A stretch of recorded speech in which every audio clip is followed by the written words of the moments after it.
Welcome to another edition of Tea Talk, a transsexual's perspective on the world around us. Today's show is on religion and spirituality. Well, it's really on spirituality because that is the core of all existence. And, you know, if you're not religious, you can still be spiritual and connected to spirit. There are a lot of people on the planet that are religious that aren't spiritual. And I think my opinion is that being spiritual is more important than actually being religious.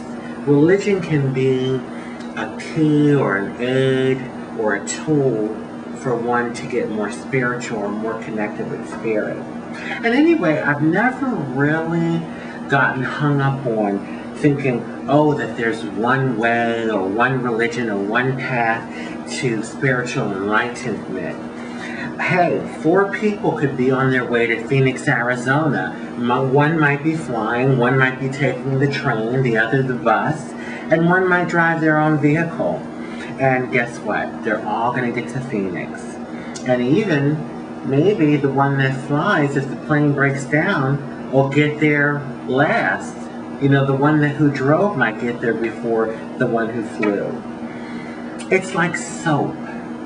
You might like Coast, I might like Dial. And whether you use Coast and I use Dial, we're both going to get clean. I think it's more the intensity of how we use the soap that determines how clean, spiritual one is. Currently, there are a number of great spiritual teachers on the planet. You have Louise Hay and Deepak Chopra. There's Summer McStravitt, Swami Shivananda, Abraham through Esther Hicks, and Eckhart Tolle, just to name a few. They all have wonderful material to help us connect with spirit. And whether you realize it or not, spirit is the most important thing. Because no matter who you are and what you have, we will all one day take that last breath, and our bodies will die away from this physical realm. And all you'll have left is spirit, is your spirit. So that's why I'm stressing on how important spirit is. I mean, look, Lady Diana, Richard Pryor, Celia Cruz, Aaliyah, Marilyn Monroe, those are people that had so much in status and also material things. And they're all gone now. They're in physical, they're no longer in physical, they're now in spirit. I'm not saying that those things aren't important. And hey, while we're here on the planet, who doesn't want to have the finer things in life? I know I do. But it is so very important to keep it all in perspective. Okay, I'm saying all of this to get to why I'm really doing this show. I want to talk about Eckhart Tolle's new book, A New Earth. Oh my God, it is a spectacular composition. Definitely spirituality on a PhD level, although very simple. He specifically talks about ego and how most of us human beings operate from ego. That we forget to connect, that we're all connected actually, by being manifestations of the eternal source, God. And when it comes down to Revelation, you know that, hey, the Queen of England and a homeless person on the street are actually one and the same. That is the revelation that you get when you realize that we're all connected to this wonderful, divine, eternal source.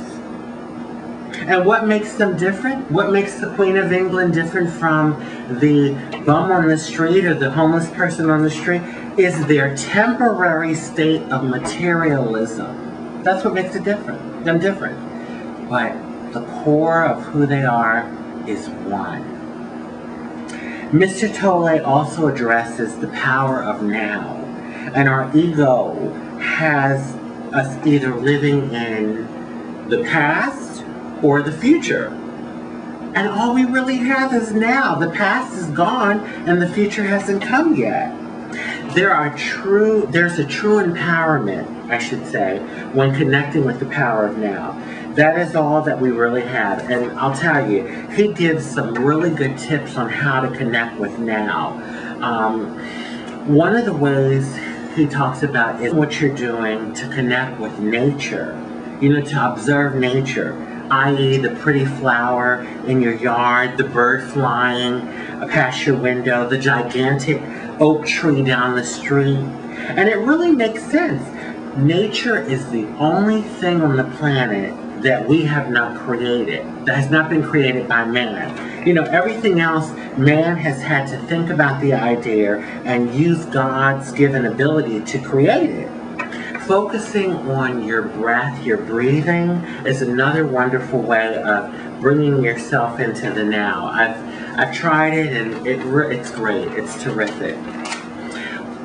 I really want to recommend to each and every one of you, check out Eckhart Tolle's A New Earth. And if you're not for some reason connecting with that, Esther Hicks is another wonderful teacher. And there's so many other wonderful things to choose from to connect with spirit. Remember, it's all soap for your spirit. Until next time, I wish you love, peace, and blessings. And hugs.